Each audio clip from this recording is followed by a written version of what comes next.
A victim of injustice, he resentfully harboured a secret, the secret which had brought him back to civilization. In his breast, neath the convict arrows, he treasured and exulted in the fact that he, and he alone, had solved the mystery of the long-lost explorer Leichhardt. It was a secret that the unjustly convicted felon refused to divulge. In this episode, we travel to Australia's dry desert interior as we hear about Andrew Hume, also known as the Black Prince. He was a talented bushman, a convicted felon, and some believe he was the man who solved the mystery of what actually happened to the long-lost explorer Ludwig Leichhardt. But did he really? Let's find out. Welcome to Ratbags and Roustabouts, the place where we hear those extraordinary tales of ordinary people who didn't make it to the history books. I'm your host, Marion Langford.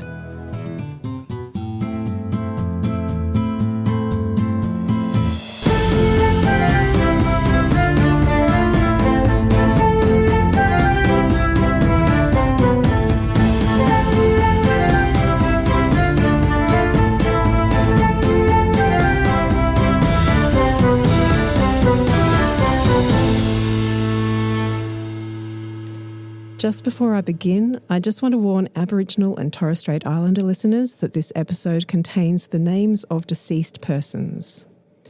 Now, I don't know if you're like me, but I was taught in primary school that no one knows what happened to the explorer Ludwig Leichhardt.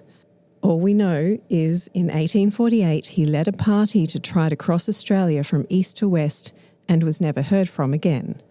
None of their bodies were found, they all simply vanished. But that isn't entirely true.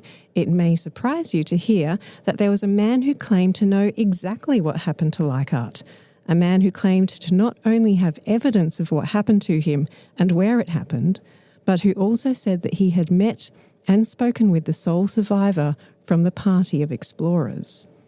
The man was Andrew Hume, also known as the Black Prince. This is a sad story, and there are still many question marks over his claims, so I will leave it to you, gentle listener, to decide if you believe him or not. But what I will say is this: if they had taught this story when they were teaching the explorers in school, I might have perked up and listened a bit closer, because it is a ripper. So let's get stuck in and head back to the 1840s. First, we need to have a quick refresher course on the famous Australian explorer Ludwig Leichhardt. He was Prussian from a small village south of Berlin, and fun fact, there's actually a street named after him, Ludwig Leichhardt Strasse, in the village where he was born. He was a clever bloke who could speak 6 languages and had studied medicine and geology and natural sciences and all kinds of things. He was also a bit intense, very focused on his work, and this could make him seem perhaps a bit cold and clinical, and he was very obstinate. It was quite common for people to refuse to work with him. He managed to rub people up the wrong way in his pursuit of exploration and of understanding the natural sciences. Maybe he was a bugger of a bloke, or maybe they were a bit unfair on him. It's hard to say. However, I should probably put in here that Leichhardt is, for reasons unknown, my favourite explorer. I don't know, maybe I just happened to be listening in class that day back in grade 4, or maybe I just liked the fact that he was one of the few explorers to set off from my home state of Queensland for all of his expeditions. Or maybe I was taken by the mystery attached to his tale. It is, after all, a story without an ending, which is always a fascinating prospect. Though maybe we can give it an ending here today. Anyway, Leichhardt had done all this study in Prussia, modern-day Germany, but he wanted to get his hands dirty, so he came out to Australia in 1842, the perfect place to get out there and discover new things. And that is just what he did with a very successful first exploration from 1844 to 1846 when he set off from the Jimbour homestead in Queensland's Darling Downs. It's just down the road from Toowoomba for anyone interested. And he and his party went all the way up to Port Essington in the Northern Territory, about 300 kilometres north of present-day Darwin. It took them about 16 months to get there, and when he got back to Sydney, he was the talk of the town. He was given £1,000 for future expeditions, which he was quick to get straight onto. So later in 1846, he and a party set out to cross Australia from east to west, basically going from Brisbane to Perth. Now, in a straight line, that's 3,600 kilometres, and a hell of a lot of it is desert. Things didn't go great here. They only got 800 kilometres and had to turn back. There were a few reasons for this, and Leichhardt has been put through the ringer a bit over the years for his leadership with this failed second expedition attempt. Some have said he wasn't prepared and didn't even take a first aid kit, and that he suffered a nervous breakdown after everyone got sick. Some have said he was more concerned with fame than looking after the people in his party. But others have pointed out that it wasn't all Leichhardt's fault. He chose a pretty bad time of year to set off, but back then they had less information about weather patterns. So they hit heavy rains. With the rain, they all got sick. It was either malaria or dengue fever that they had. They did have medicine with them, but even if they'd had more, it's unlikely there would have been any different kind of outcome. The party still would have had to turn back. Anyway, undeterred, Leichhardt immediately began planning another attempt at the same east to west crossing of the country. And in 1848, they set out, leaving from the Condamine River in the Darling Downs in the hopes of reaching the Swan River in Perth. But they were never heard of again. Now, there have been many theories and conspiracies attached to the fate of Ludwig Leichhardt since his disappearance. One theory says that they all drowned in one of the many river crossings they made. Another talks of rumours of a massacre between Aboriginal people and a group of white people. One theory was that they all died of dehydration when water became sparse. And one theory even suggested that they were assassinated by the British authorities via a hidden bag of poisoned flour because the Brits couldn't bear the thought of a German scientist who was eager to learn from the Indigenous people speaking about an ancient civilization when the British claimed it was terra nullius, belonging to no one, and such talk was embarrassing to the government. Yes, people then and now love their conspiracy theories. There is a monument to Leichhardt on the side of the Warrego Highway at Muckadilla, just west of Roma in Queensland, that was put there around 2013 for the explorer's 200th birthday. And part of it says this: in 1848 he set off again from the Darling Downs with another party, intending to trace Major Mitchell's 1846 route to the Barcoo River and then seek his own course to the Swan River. Leichhardt arrived at a sheep station on McPherson's Mount Abundance Run 10 kilometres south of this monument. His letter from the station in April 1848 was the last communication between Leichhardt and the outside world. His fate is unknown. But is that true? Is his fate unknown? Or has it been known since, drumroll please, 1862? Yes, folks. There was a man in the 1870s who claimed he knew exactly what happened to Ludwig Leichhardt and his lost party of explorers, and his name was Andrew Hume, better known as the Black Prince. Andrew Hume was born in Northumberland, England in 1832, but he came to Australia with his family as an infant. His father worked as a shepherd in the Hunter Valley for a stockman called Thomas Hall. And yet another interesting side note about Thomas Hall is that it was his healer cattle dogs that became the Australian Blue Heeler. Now, according to an account written by Frank Clune, for the young Andrew, he could not have wished for a better place to grow up. There was no schooling for him, not in a traditional sense. Instead, he grew up on the station, in the outdoors, and his playmates were the children of the Aboriginal workers. He spoke their language and he learned from them how to source water, catch wallabies, and find other bush tucker. It was here that Andrew was given the name the Black Prince, and it was here, at the age of 15, that Leichhardt fever swept the station when the famous explorer began looking for people to join his expedition to cross the continent. After having such a bad time among his party for the failed crossing a couple of years earlier, this time Leichhardt took more care choosing people, searching basically for people who he thought could put up with him. He found 4 Europeans and 2 Aboriginal guides to join him.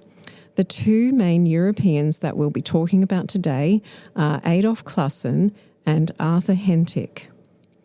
Adolf Classen is often called Leichhardt's cousin, but some accounts say they were actually just related through marriage. Leichhardt's brother was married to Classen's sister. Classen was a ship's carpenter, so used to hard work, though perhaps not as used to voyages over land as sea. He was fresh off the boat, and he spoke very, very little English. Then there was Leichhardt's friend, Arthur Hentic, and this is what caused all the excitement on the station where Andrew Hume was living, because Hentic was an experienced bushman and he was working as an overseer on another station in the Hunter. And then it came to finding the 2 Indigenous guides. Leichhardt also found these young men in the Hunter region. They were called Billy Bombat and Wamai. In Frank Clune's account, he wrote, "Long and serious were the deliberations of the old men of the tribe before these 2 youthful warriors were allowed to depart. Andrew Hume begged his parents to allow him to accompany the famous German inlander, but Dad said no, and Andy had to stay at home." While Andrew Hume didn't accompany Leichhardt, he spent these years honing his bush skills, because as Leichhardt's party were lost somewhere in Australia's vast interior, Hume left home, left the station, and joined an Indigenous tribe, learning their ways and living off the land. After 4 years, he found himself near Bathurst, just as gold fever hit, so he tried his luck on the goldfields at Turon.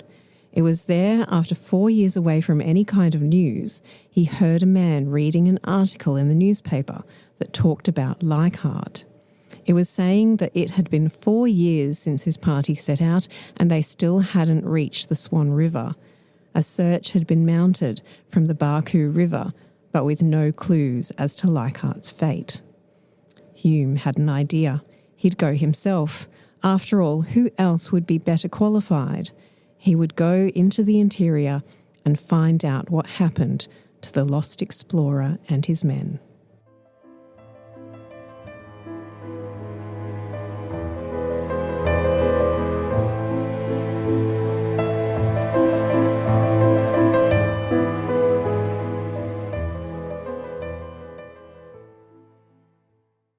Making his way up north towards the path Leichhardt would have been on, Andrew Hume spent his time falling in with various Indigenous groups, asking them all if they'd seen any lost white men, but the answer was always no. Eventually he got up to the Barcoo River, and near the present-day town of Tambo, Queensland, he saw a tree marked with Leichhardt's well-known L sign, but this was from an earlier expedition. Look, I will say in Frank Clune's account of this, he romanticises this search a bit. In reality, Andrew Hume just spent years going between living out in the bush, surviving off the land, and going back to town. He often left his wanderings to find work on various farms. He went back to say hi to his father at one point, who was by then a storekeeper.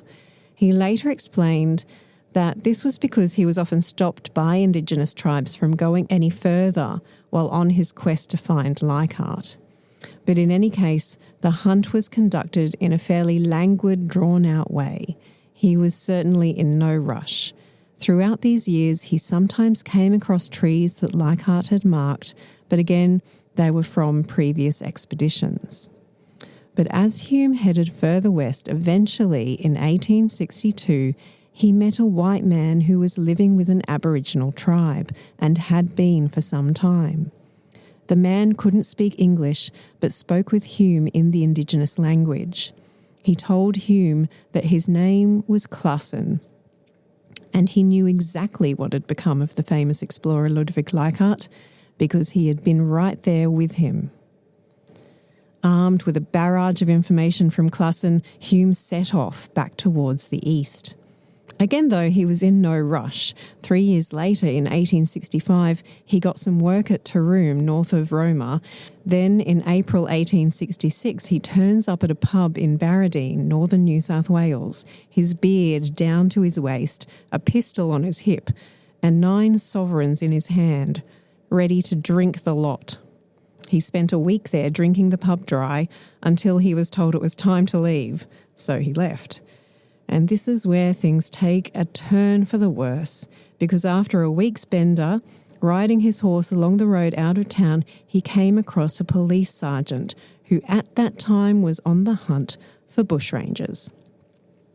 Now, this was a pretty prevalent time for bushrangers. It was the era of Captain Thunderbolt, Ben Hall, Frank Gardner.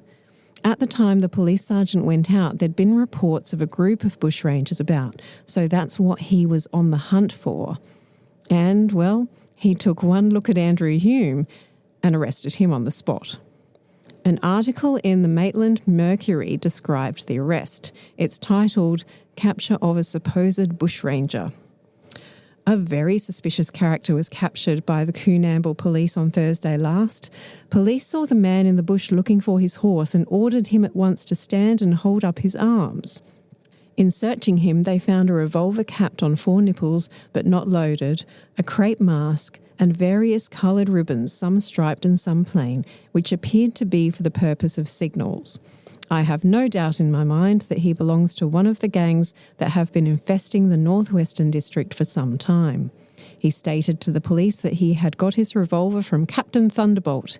He gave his name as Andrew Hume. Police assumed he had stolen the horse he was riding. They even published a call-out in the paper for the owner of the presumed stolen Yellow Bay horse to come forward. A man did come forward claiming the horse was his, and Hume was done for. He got 10 years hard labour. And still, no one knew what he knew about Leichhardt. No one knew Klassen was alive. Andrew Hume simply spent his years in the prison system, keeping his head down and his mouth shut. Frank Clune wrote, "A victim of injustice, he resentfully harboured a secret, the secret which had brought him back to civilization. In his breast, neath the convict arrows, he treasured and exulted in the fact that he, and he alone, had solved the mystery of the long-lost explorer Leichhardt. It was a secret that the unjustly convicted felon refused to divulge." Now, the truth of the matter is we don't know if Hume was innocent, and that's where the main problem with this entire story lies. It does seem highly possible that Clune was right and he was the victim of injustice, an innocent man serving a prison sentence for a crime he didn't commit. It certainly wouldn't be the first time. But equally, Clune doesn't explain where Hume got the horse, and it had several brands on it, so it belonged to someone somewhere. The thing is, if we believe Hume was innocent, then it makes it very easy to believe his story about Leichhardt. If we believe he was not innocent, it makes everything else much harder to swallow.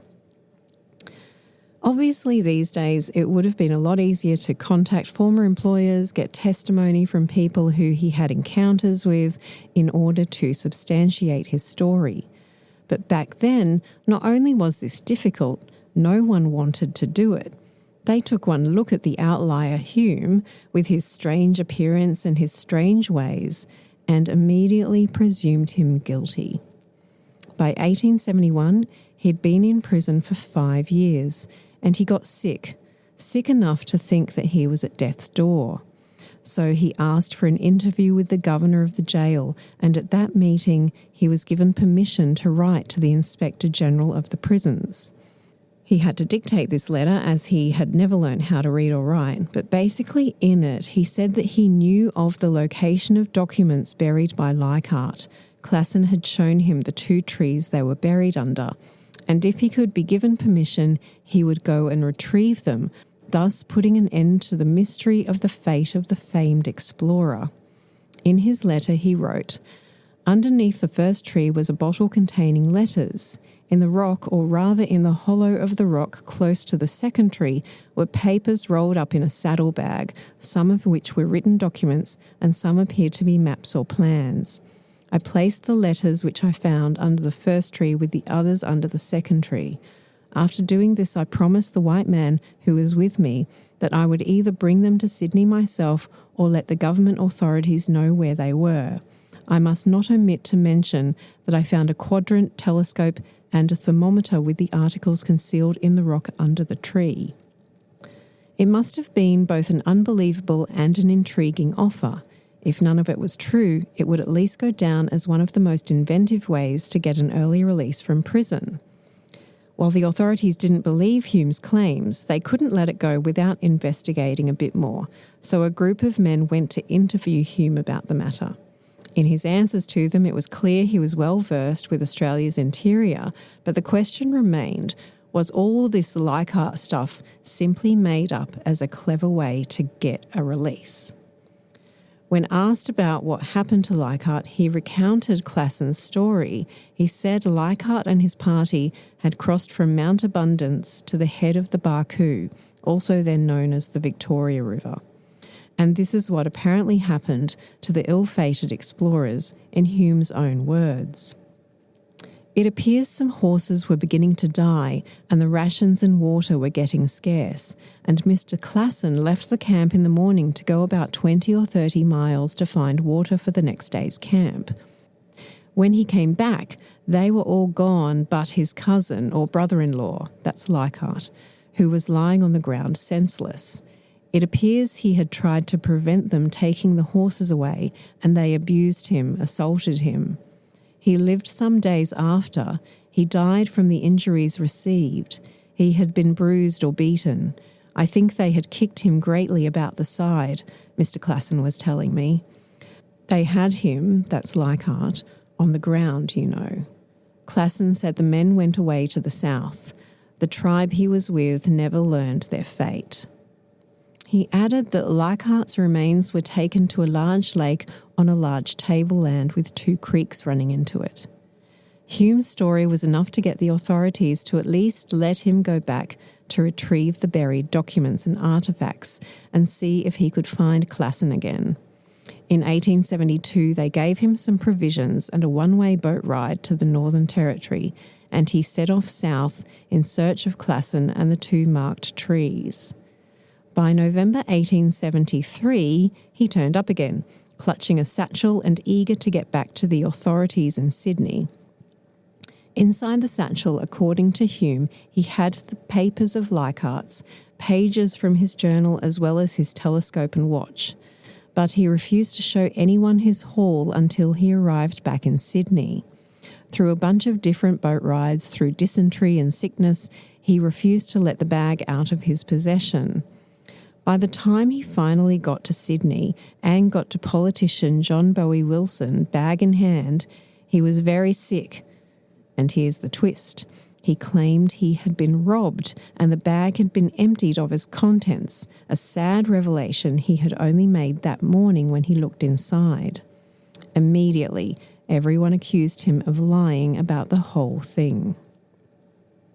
Hume was questioned. The bag had been intact when he left Brisbane, but when he had checked it that morning, it had been cut open and the contents snatched.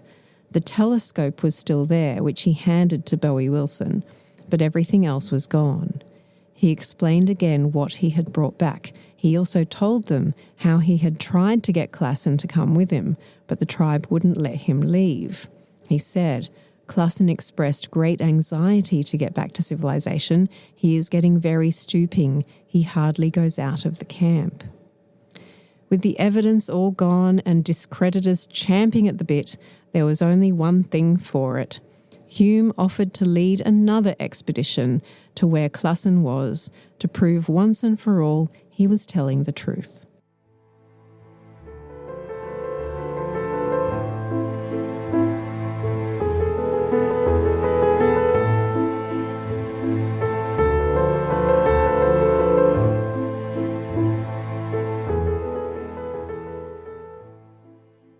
The government, though, refused to back such a venture. Enough time had been spent on this oddball. They were done with Ludwig Leichhardt and they were done with Andrew Hume. But not so fast, folks. Secretary of the Geographical Society, Frederick Eccleston Dufour, who was probably Hume's greatest believer and champion, put out a call for volunteers for a privately funded expedition in search of Leichhardt's remains. 2 willing companions, Timothy O'Hay and Lewis Thompson, put their names forward, and so the party of 3 set off from southwest Queensland in search, for the 3rd time, of Clausen. O'Hay was a Victoria Cross winner. He was awarded it for his actions in Canada when he single-handedly put out a fire in a burning railway van that contained boxes of explosive with just a bucket. He ran back into the burning carriage 19 times with his bucket of water and saved the lives of 800 German immigrants who were trapped inside the train. Meanwhile, Thompson was a former cavalryman and piano tuner with absolutely no bush experience. It was a bit of a motley crew, the Black Prince, the VC hero, and the piano tuner. But together they set off west from Thargomindah into the Red Centre, the punishing interior of Australia. You would think Thompson and O'Hay couldn't have been in better hands.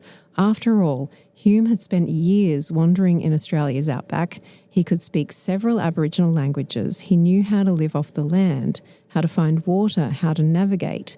He'd survived out here for most of his life. But Australia can be a cruel master. It can turn on you quickly and ferociously.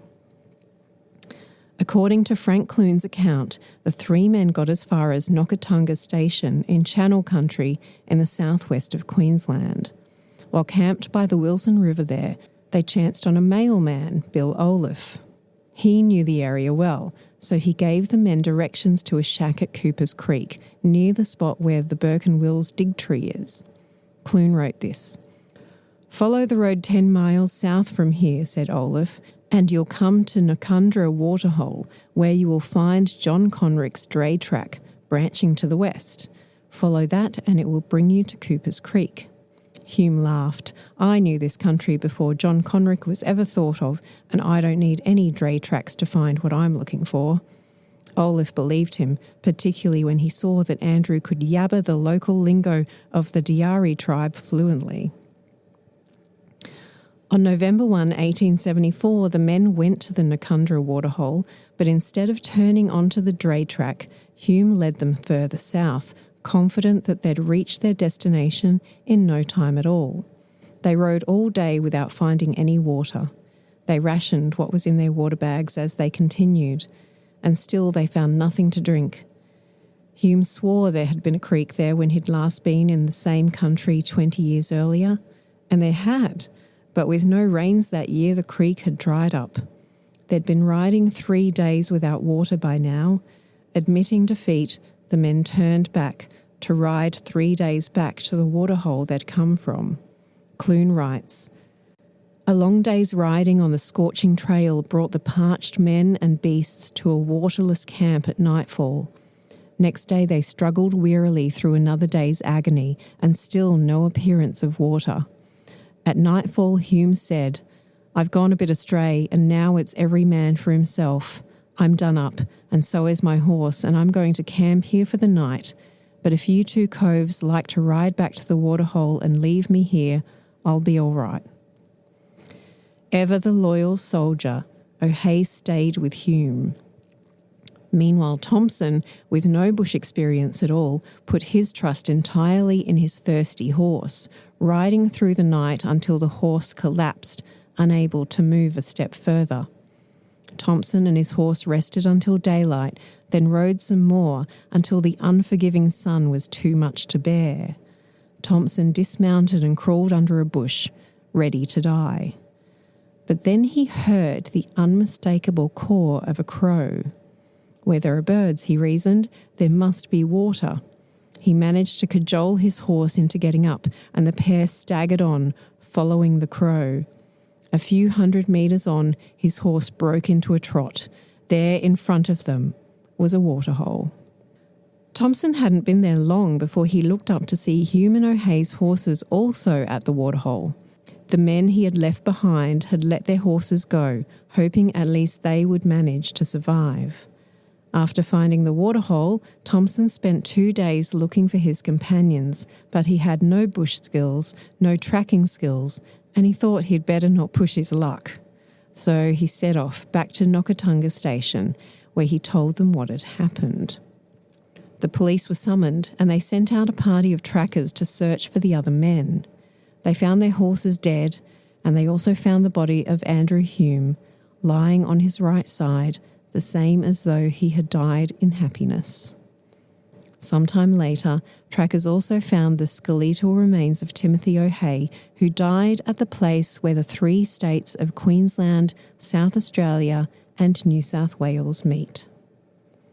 And so the man who professed to have met and talked with the only surviving member of Ludwig Leichhardt's ill-fated expedition across Australia was gone.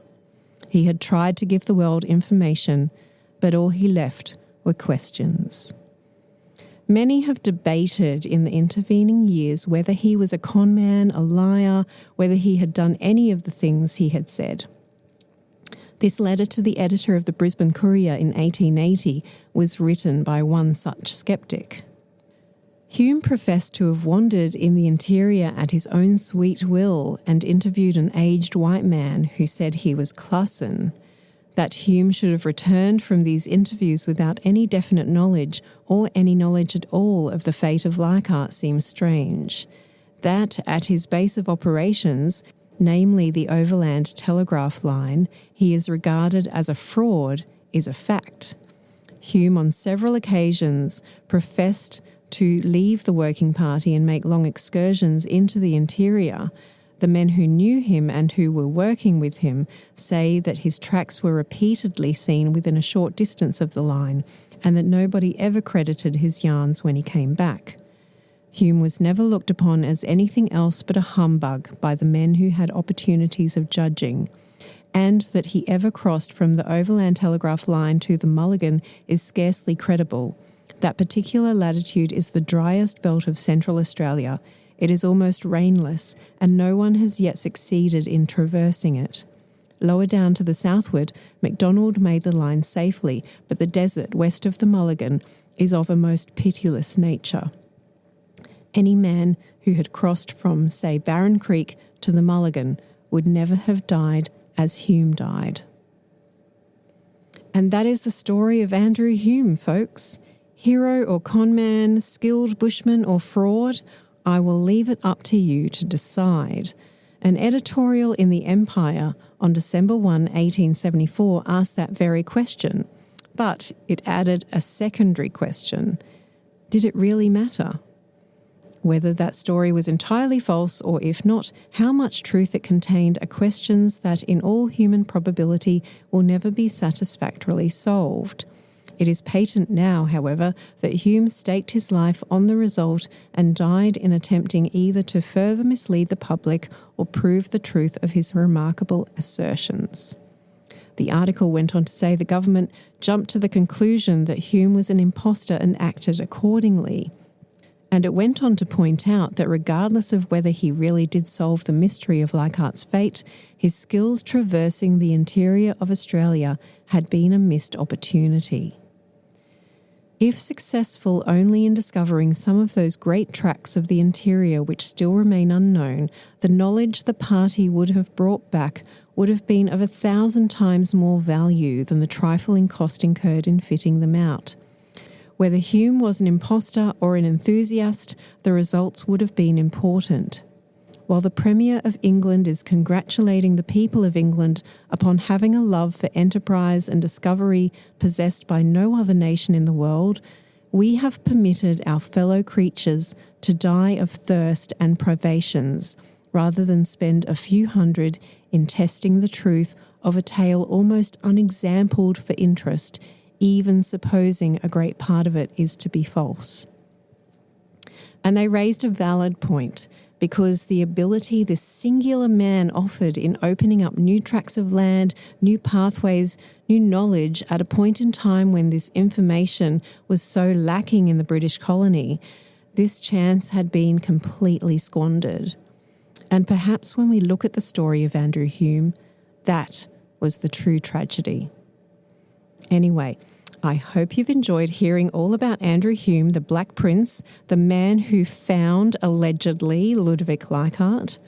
I found it absolutely fascinating reading up on this story, and if you'd like to read the story Frank Clune wrote about him, the details for the book are up on the website ratbagsandroustabouts.com, where I list all the major references I use for my research, and where I'll also be adding a nice little extra story.